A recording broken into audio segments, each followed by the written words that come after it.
예시한 우리 하나님의 말씀은 이사야 43장입니다. 이사야 43장 1절부터 7절 말씀까지 제가 봉독해 드리도록 하겠습니다. 1절부터 7절 말씀이 되겠습니다. 야곱아, 너를 창조하신 여호와께서 지금 말씀하시느니라. 이스라엘아, 너를 지으신 이가 말씀하시느니라.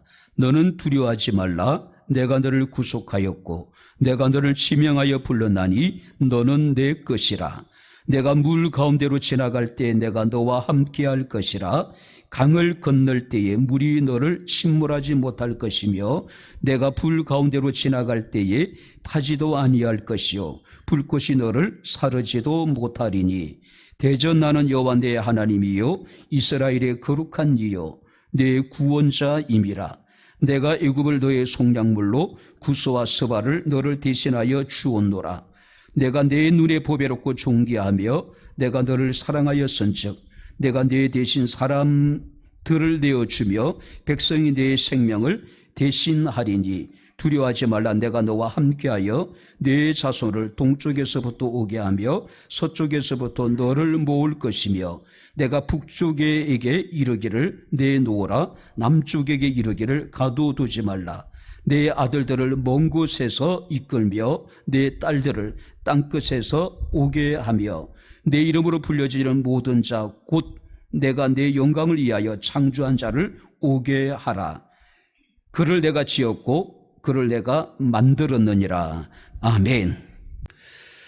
할렐루야. 자, 우리 옆에 있는 분들과 하나님 우리와 함께 하십니다. 인사하겠습니다. 하나님 우리와 함께 하십니다. 할렐루야. 미국의 소설가인 마크 트웨인이라고 하는 분은 이런 얘기를 했다 그럽니다. 사람은 자기 자신의 진가를 깨닫지 못하면 스스로 만족할 수 없다. 사람이 자기 만족을 위해서 온갖 많은 것들을 취하지만은 자기 자신에 대해서 만족하지 못한다면 그 만족은 물거품과 같은 것이 될 수밖에 없을 것이고 또 끝없는 허무주의에 빠질 수밖에 없을 것이다라고 이야기를 합니다. 그 예로 미국의 여배우였던 마릴린 먼로라고 하는 여인을 소개를 합니다. 만인의 연인이었고 수많은 남성들의 우상처럼 군림했던 여인입니다. 자, 그는 스스로 생각하기를 나는 한 여성이 가질 수 있는 모든 것을 가졌습니다. 나는 젊고 아름답습니다. 돈도 많고 사랑에 굶주리지도 않습니다. 수백 통의 팬레터가 매일 나에게 옵니다. 누구보다도 건강하고 나는 부족한 것이 없습니다. 나는 미래에도 그렇게 살 수 있을 것이라고 확신합니다. 그런데 나는 너무나도 공허하고 불행합니다. 뚜렷한 이유를 찾을 수는 없지만은 나는 불행하다고 느끼고 있습니다. 세상의 모든 것을 가졌지요. 그럼에도 불구하고 뚜렷한 이유를 찾을 수는 없지만은 그는 스스로 생각하기를 나는 불행하다고 느끼고 있었다라고 하는 사실입니다. 1962년 어느 날 36세 마릴린 먼로는 나의 인생은 파장하여 문 닫는 해수욕장과 같다라고 한 글을 남기고 스스로 삶을 포기했다라고 이야기를 합니다. 공식 사인은 약물 과다 복용이고 사망 판정은 자살 가능성이 높음. 물론 음모론이 등장하기도 하고 CIA의 어떤 개입이라든지 FBI의 여러분들이 개입이라든지 마피아의 개입설 온갖 개입설이 등장하지만은 가장 유력한 사망의 원인은 약물 과다 복용 또 자살 가능성 높음이라고 사람들은 이야기하고 있습니다. 그가 자기 자신의 어떤 가치에 대해서 다시 한번 생각해 봤다면은 그의 사랑하는 부모님에게 또 그를 사랑하는 많은 전 세계의 자신의 팬들을 생각했다라면은 또 그를 사랑했던 많은 사람들을 한 번이라도 생각했다라면은 그런 극단적인 선택은 하지 않을지 않았을까? 그는 남들이 갖지 못한 온갖 아름다움, 많은 것을 소유했음에도 불구하고 자기 자신에 대해서 만족하지 못했다는 것이죠. 자, 오늘 우리가 본 말씀을 보게 되면은 이스라엘 사람들이 바벨론 포로로 잡혀 있을 때에 하나님께서 그들에게 구원과 회복을 약속하는 희망의 메시지입니다.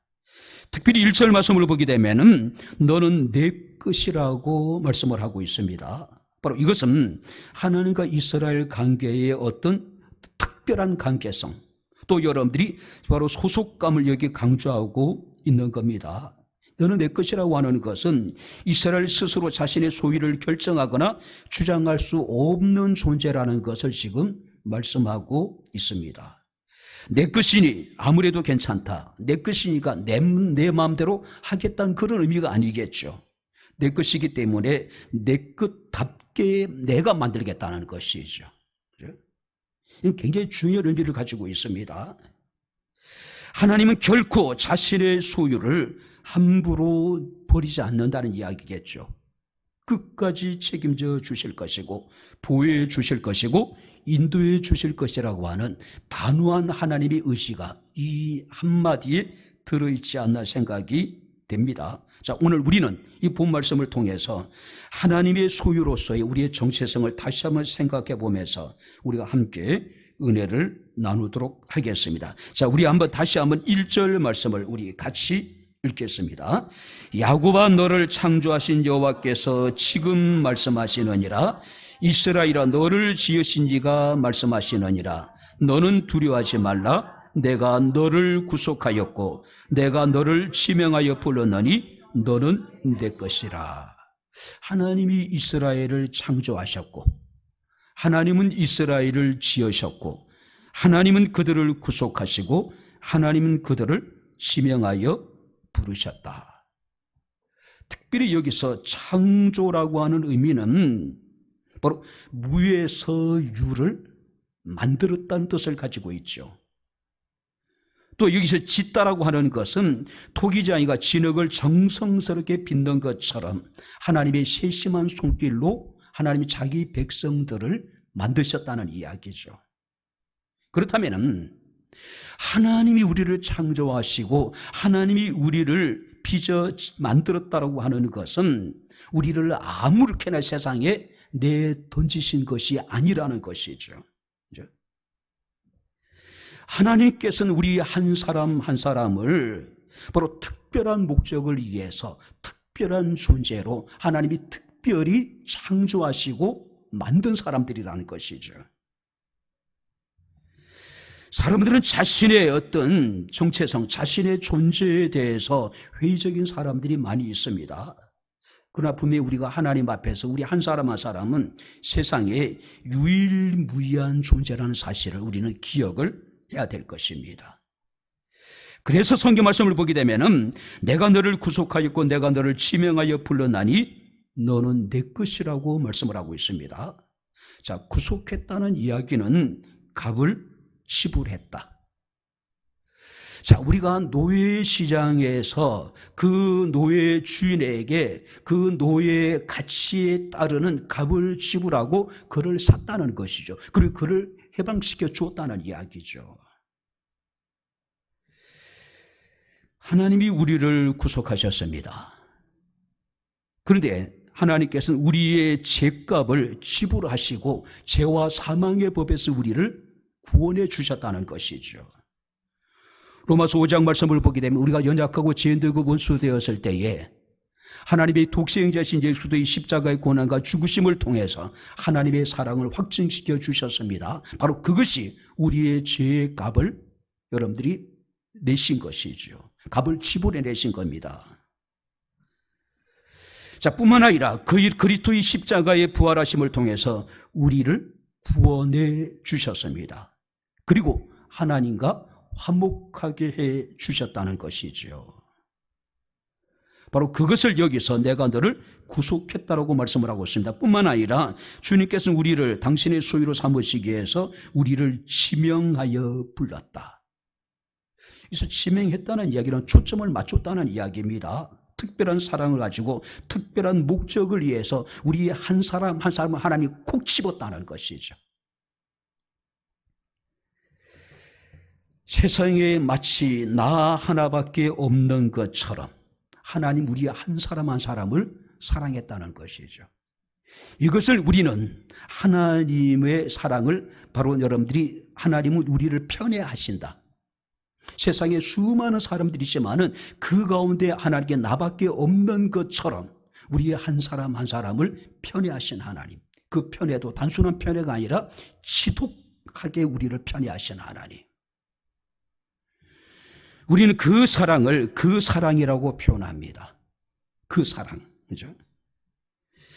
하나님께서 우리를 특별히 콕 집어서 바로 여러분들이 우리의 이름을 불러주셨습니다. 그리고 말씀하시기를 너는 내 것이다. 너는 내 소유라고 지금 말씀하고 있습니다. 그리고 6절 말씀을 보게 되면은 내 아들이라고 말씀합니다. 내 딸들이라고 말씀을 하고 있습니다.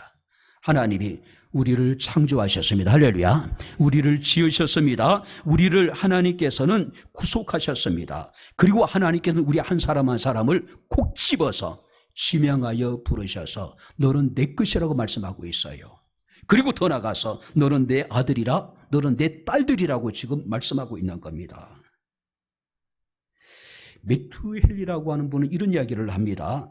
하나님께서 자기 백성을 창조하시고 구속하시고 이름으로 부르셨다는 것은 단순한 소유의 선언이 아니라 영원한 언약적인 사랑의 표시다. 영원한 하나님의 언약적인 사랑의 표시라는 것이죠. 오늘 사랑하는 성도 여러분들, 하나님은 당신의 소유로 우리 이름을 불러주셨습니다. 할렐루야. 마치 부모가 자신의 자녀들의 이름을 지어서 그 자녀들의 이름을 부르는 것처럼 하나님 우리 한 사람 한 사람을 콕 집어서 불러주었다는 것이죠.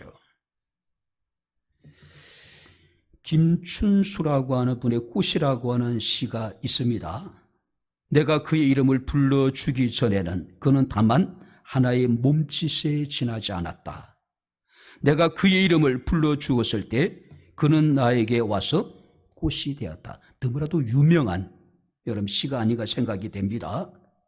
하나님이 우리를 부르기 전에는 우리는 아무런 의미가 없는 그런 존재였죠. 그런데 바로 하나님이 우리 이름을 불러주었을 때에 우리는 완전히 새로운 존재가 되어졌다는 것이죠. 세상에 이름 없는 꽃들이 많다고 이야기를 하잖아요. 그런데 세상에는 이름 없는 꽃이 없습니다.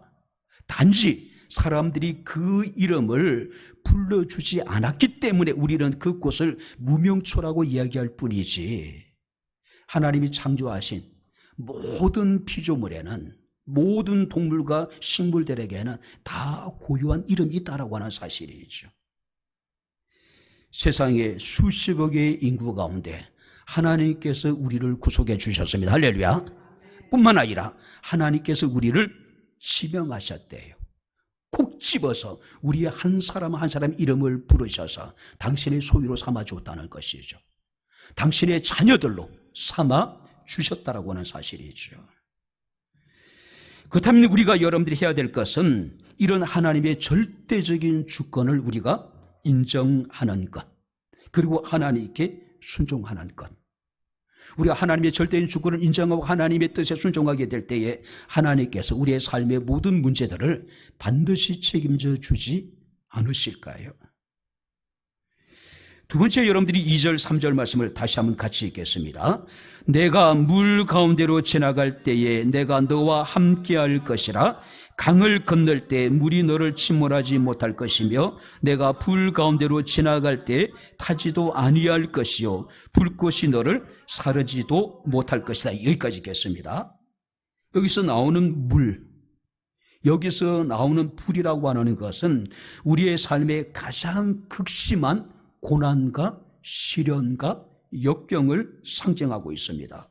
그런데 하나님께서는 불이 우리를 침몰하지 못하게 할 것이고 우리를 사르지 못하게 할 것이다. 중요한 것은 하나님이 너와 함께할 것이다. 우리의 삶의 고난의 한복판에 하나님이 우리를 버려두지 아니하시고 우리와 함께 주실 것이라는 것이죠. 이것은 고난이 없을 것이라고 하는 것이 아니죠. 고난은 있을 수 있지만은 어떤 고난 속에서도 내가 너를 버려두지 않을 것이다. 너의 고난의 그 한가운데 내가 너와 함께 주실 것이라고 하는 하나님의 약속입니다. 때로는 하나님이 나를 외면하시는 것 같고 나를 버리신 것 같고 내 기도를 듣지 않으신 것 같고 세상에 혼자 벌어진 것 같은 그런 고독함과 외로움을 느낄 때가 많이 있잖아요. 그런데 하나님은 우리에게 말씀하십니다. 결코 그렇지 않다. 결코 그렇지 않다. 내가 물 가운데로 지나갈 때 내가 너와 함께 할 것이고 강을 건널 때도 물이 너를 침몰하지 못할 것이고 불 가운데 지날 때도 타지 아니할 것이고 불꽃이 너를 사르지지 않도록 내가 너를 지켜줄 것이다. 창세기 28장 말씀을 보게 되면은 야곱이 형을 속이죠. 그리고 형의 낯을 피해서 외삼촌이 있는 하란으로 도망을 가게 됩니다. 자, 그가 이제 베델이라는 지역에 이르게 되었을 때에 하나님께서 당신 자신을 야곱에게 나타내십니다. 자, 여호와께서 야곱에게 이르시기를 나는 여호와니 너의 조부 아브라함의 하나님이요 이삭의 하나님이라고 말씀하고 있습니다. 그래서 이제 이런 약속을 하십니다. 내가 누워있는 땅을 너와 네 자손에게 줄 것이고 네 자손이 땅에 티끌같이 많아지게 될 것이고 천하의 모든 족속이 너와 네 자손으로 말미암아 복을 받게 될 것이다. 그리고 하나님께서 말씀하시기를 내가 너와 함께 있어 내가 어디로 가든지 너를 지키며 너를 이끌어 이 땅으로 돌아오게 할 것이다. 내가 네게 허락한 것을 다 이루기까지 한번 따라해 보시기 바랍니다. 너를 떠나지 아니하리라. 할렐루야. 하나님은 단순히 야곱에게 약속하실 뿐만 아니라 그 약속하신 것을 다 이루기까지 결단코 야곱을 버리지 아니하실 것이고 떠나지 아니할 것이라고 말씀하십니다. 그때 야곱이 잠에 깨어서 이런 고백을 합니다. 여호와께서 과연 여기 계시거늘 내가 알지 못하였도다. 혼자라고 생각했습니다. 어쩌면 그날 밤에 야곱이 얼마나 두렵고 무서웠을까요? 그런데 하나님께서는 그곳에 야곱과 함께 계셨다는 것이죠. 중요한 것은 우리가 그것을 알지 못할 뿐이지 하나님 우리가 어느 곳에 있든지 간에 우리 가운데 함께한다는 사실을 믿으시기에 주 이름으로 축원합니다. 이스라엘 역사를 보게 되면은 애굽의 바로로 인해 가지고 고통을 당할 때도 하나님께서는 그들 가운데 함께 하셨고 홍해 가운데서도 하나님께서 그들 가운데 함께 하셨고 40년의 광야 생활 속에서도 그들 가운데 함께 하셨고 뜨거운 풀무불 속에서도 또 사자굴 속에서도 하나님께서 자기 백성들과 함께 하셨던 것을 우리가 봅니다. 우리의 삶의 가장 어둡고 고통스러운 순간에도 하나님 우리와 함께 하십니다. 할렐루야. 왜냐하면 당신의 소유이기 때문에 당신이 창조하시고 당신이 지으시고 당신이 구속하시고 당신이 지명하여 콕 집어서 우리를 불러주셨기 때문에 당신 소유로 삼아주셨기 때문에 어느 상황 속에서 우리와 함께한다는 것이죠. 제가 오래전에 소개했던 이야기가 있습니다. 어느 사람이 어느 날 꿈을 꾸게 됩니다. 그는 꿈속에서 하나님과 함께 해변가를 거닐게 됩니다. 그리고 하늘 저편에는 그가 지금까지 살아온 삶의 모든 장면들이 영화처럼 이렇게 펼쳐지고 있습니다. 각 장면마다 모래에 새겨진 2개의 발자국을 발견할 수 있었습니다. 자신의 삶의 여정에 하나님이 동행하셨다는 것을 그는 느낄 수가 있었습니다. 자, 그런데 삶의 마지막 장면이 펼쳐지고 있을 때쯤 그는 문득 자신의 삶 가운데 발자국이 하나밖에 없는 때가 있다는 사실을 깨닫게 됩니다. 자신의 삶을 돌아보게 되니까 자신이 가장 고통스럽고 외롭고 힘들 때에 그때는 발자국이 2개가 아니라 하나였다는 것이죠. 그는 스스로 생각하기를 자신의 인생이 가장 고통스러울 때 주님은 자신을 떠나 있었고 자신이 홀로 버려졌다는 것을 깨닫게 됩니다. 그래서 하나님께 원망을 합니다. 투덜댑니다. 하나님 언제나 나를 떠나지 아니하고 나와 동행해 주실 것이라고 약속하지 않았습니까? 근데 보십시오. 내 인생이 가장 힘들 때마다 거기는 발자국이 하나밖에 없었습니다. 저는 그 이유를 모르겠습니다. 왜 하나님의 정작 제가 주님을 필요로 할 때 저를 버리셨습니까? 그때 주님께서 말씀하셨습니다. 나의 사랑하는 아들아, 나는 언제나 너를 사랑하고 있으며 결코 너를 버리거나 떠난 적이 한 번도 없었다. 내가 힘들고 고통스러워할 때마다 발자국이 하나뿐인 것은 그때마다 내가 너를 업고 걸었기 때문이라. 우리 하나님은 이런 하나님입니다. 할렐루야. 혼자라고 생각되어지게 될 때에, 너무 힘들어서 고통스러워서 주저앉아 있을 때에 우리를 버리지 아니하시고 우리와 함께 하시며 우리를 업고 걸어가신 하나님. 자, 그렇습니다. 우리가 믿는 하나님은 이런 하나님입니다. 바로 하나님 우리 한 사람 한 사람을 콕 집어서 너는 내 것이라고 말씀하고 있어요.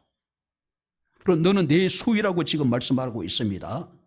물 가운데 지나갈 때도 내가 너와 함께할 것이다. 어떤 상황 속에서도 너를 떠나지 않고 너를 버리지 않을 것이다. 내가 너를 책임져 주실 것이라는 것이죠. 여호수아서 1장 5절 말씀을 보게 되면은 하나님께서 여호수아에게 이러시기를 내가 너를 떠나지 아니하며 버리지 아니하리라. 할렐루야. 때론 버려진 것 같은 그런 깊은 우리가 절망감을 느낄 때가 있잖아요. 그죠? 근데 그런 상황 속에서도 떠나지 않고 우리를 버리지 않겠대요.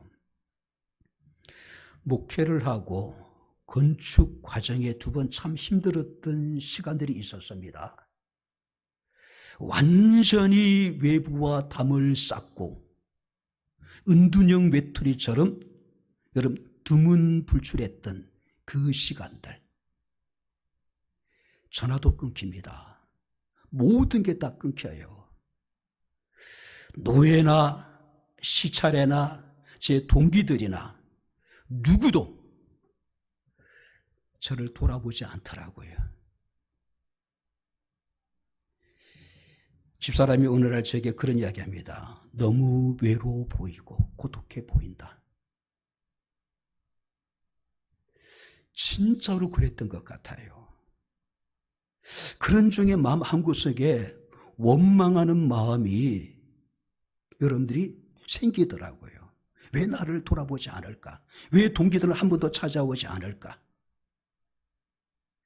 그리고 하나님께서 기적적인 방법으로 함께 하시면서 일단은 그 건축을 마치게 하시고 회복시켜 나가시더라고요. 그리고 또 한 번의 위기가 찾아오게 되죠. 더 힘들었던 또 혹독한 십수년의 고통스러운 시간들. 마찬가지입니다. 그때도 마찬가지예요. 네. 완전히 버려진 것 같고 모든 사람들이 저를 떠난 것 같은 절망적인 상황. 이 고통이 언제 끝날지 알 수 없는 그 모든 것이 불확실하고 불투명한 그런 상황.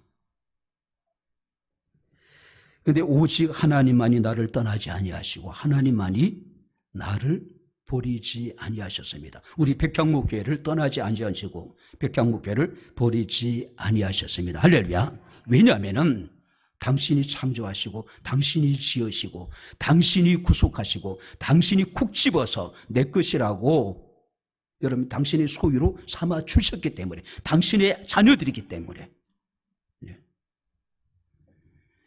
마지막으로 그 다음에 계속해서 여러분들이 4절 말씀을 보도록 하겠습니다. 내가 내 눈에 보배롭고 존귀하며 내가 너를 사랑하였은즉 내가 네 대신 사람들을 내어주며 백성들이 내 생명을 대신할 것이다. 우리를 창조하시고 우리를 지으시고 우리를 구속하시고 우리를 콕 집어 당신의 것으로 삼아주셨습니다. 그리고 하나님께서는 우리와 함께 하십니다. 우리는 세상의 어떤 존재와 비교할 수 없는 소중한 존재가 되어졌습니다. 그래서 성경 우리에게 말씀하시기를 내 눈에 보배롭고 존귀하며 내가 너를 사랑했다. 내가 너를 사랑했다. 여러분들이 대형마트에 가다 보면 수많은 물건들이 있고 그 물건마다 가격표가 달려있지요. 근데 이 가격표는요, 시간에 따라서 때로는 달라지기도 합니다. 그죠? 그래서 알뜰족들은 폐점 시간 가까이 가서 쇼핑을 한다고 이야기를 하잖아요. 그죠? 우리 교회 행사가 있을 때마다 이제 그 헤이리에 있는 컴프 에비뉴라고 하는 브런치 카페에 가서 이렇게 이제 식사를 대접하곤 합니다. 6월 23일 날 있게 될 홀사모님 일회에도 사모님들 그곳으로 모시고 싶어요. 근데 이제 직원이 하루는 그런 얘기 하더라고요. 7시인가 저녁이 넘어가면은 빵을 30%인가 세일을 해준대요. 굳이 일부러 갈 일은 없겠지만은요, 어떤 물건이든 상황에 따라서 시간이 지남에 따라서 가격표가 달라지기도 합니다. 그죠? 모양이나 기능에 있어서 전혀 문제가 없는 바로 상품들이 있잖아요. 근데 그 상품들이 2월 상품이고 또 재고 상품이기 때문에 할인된 가격표가 여러분들이 붙기도 합니다. 세상의 모든 것의 가치는 이렇게 달라질 수 있어요. 근데 문제는 이것이 물건에만 해당되어지는 것이 아니라고 하는 겁니다. 사람들은 사람들에게 여러분들이 가격표를 붙여놔요. 그죠? 그 사람의 처해 있는 환경과 그 사람의 조건에 따라서 그 사람의 가치를 우리는 부여를 합니다. 건강하고 공부 잘하고 잘생기고 좋은 학교 가고 좋은 직장 가고 좋은 남편 만나고 좋은 아내 만나면은 그 사람의 가격은 여러분들이 좋은 거죠. 반면에 몸이 약하고 공부도 못하고 예쁘지도 않고 또 좋은 직장에 들어가지도 못하고 별별이 없는 남편을 만나서 별별이 없는 아내 만나가지고 살아가다 보면 왠지 모르게 사람의 가치가 좀 떨어지는 것 같고, 오래전에는 결혼을 앞둔 여성들의 가치가 나이에 따라 달라졌습니다. 대학 졸업할 때는 금값이라고 얘기하잖아요. 그 다음에 은값이 있고 나중에 여성들도 똥값이 있다고 얘기하잖아요. 그죠? 물론 지금은 상상할 수 없는 거지만은 나이에 따라서 결혼 적령기에 사람들은 금값, 은값, 똥값 이런 식으로 구분하기도 했습니다. 지금 결혼정보회사에서도 이렇게 나름대로 등급을 나눈다고 이야기를 하잖아요. 그죠? 집안의 어떤 경제력이라든지 그의 어떤 학벌이라든지 외모라든지 이런 모든 것들, 스펙 같은 거를 가지고 여러분 등급을 나눈다고 이야기를 하잖아요. 그런데 세상의 기준과 하나님의 기준은 전혀 다릅니다. 할렐루야. 전혀 달라요. 어느 대학 교수가 강의 도중에 갑자기 10만 원짜리 수표를 꺼냅니다. 그리고 학생들에게 이것 가질 사람은 손 들어보세요. 아이들이 다 줘요. 그때 이 교수가 이 10만 원짜리 수표를 완전히 여러분들이 손에 집어넣고 구겨버려요. 그리고 다시 학생들이 묻습니다. 이거 가질 사람 손 들어보세요. 아이들이 다 손을 듭니다. 이번에는 대학 교수가 이 수표를 바닥에 던집니다. 그리고 발로 짓밟아 버려요. 그리고 다시 수표를 들고 학생들이 묻습니다. 이거 가질 사람. 학생들이 다 손을 들어요. 도대체 왜 구겨지고 발에 짓밟힌 그 수표를 아이들이 왜 가지기를 원했을까요? 아무리 구겨지고 발에 밟혀 더러워진 수표라 하더라도 그 수표의 가치는 달라지지 않기 때문에 그래요. 10만 원짜리는 10만 원짜리의 가치를 가지고 있는 겁니다. 그러니까 학생들이 구겨지고 바닥에 버려지고 짓밟힌 그 수표를 원했던 것이죠. 대학 교수가 이런 얘기를 했다고 이야기합니다. 더러워진 10만 원짜리 수표일지라도 그 가치는 변하지 않는다는 것을 여러분들이 잘 알고 있는 것 같습니다. 나라는 사람의 가치도 마찬가지입니다. 비록 구겨지고 더럽혀진 나일지라도 나의 가치는 전혀 달라지지 않습니다. 비록 실패하고 사회 밑바닥에 내팽겨친다 할지라도 좌절하지 마십시오. 여러분들의 가치는 무엇보다도 소중한 것입니다. 비록 배워진 것이 짧고 가진 것은 없고 남들만큼 성공하지 못하고 또 나이가 들고 병이 들었다 하더라도 하나님에게 있어서 나의 가치는 세상의 무엇보다도 소중합니다. 할렐루야. 보배롭고 존귀하고 사랑스러운다. 사람들 보기에 자랑할 만한 것이 없고 내세울 만한 것이 하나도 없는 별 볼 일 없는 삶일지 모르지만은 하나님의 생각은 다르다라는 것이죠. 보배롭고 존귀하고 너는 내게 사랑스럽다. 할렐루야. 우린 그런 존재들이에요. 그죠? 그런 얘기를 합니다. 상품과 작품의 차이가 무엇일까요? 상품은 대량 생산됩니다. 상품은 다른 것과 비교해서 이것보다 저것이 더 좋다라고 비교 가능한 것이 상품입니다. 근데 작품은 달라요. 비교가 가능하지 않는다는 겁니다.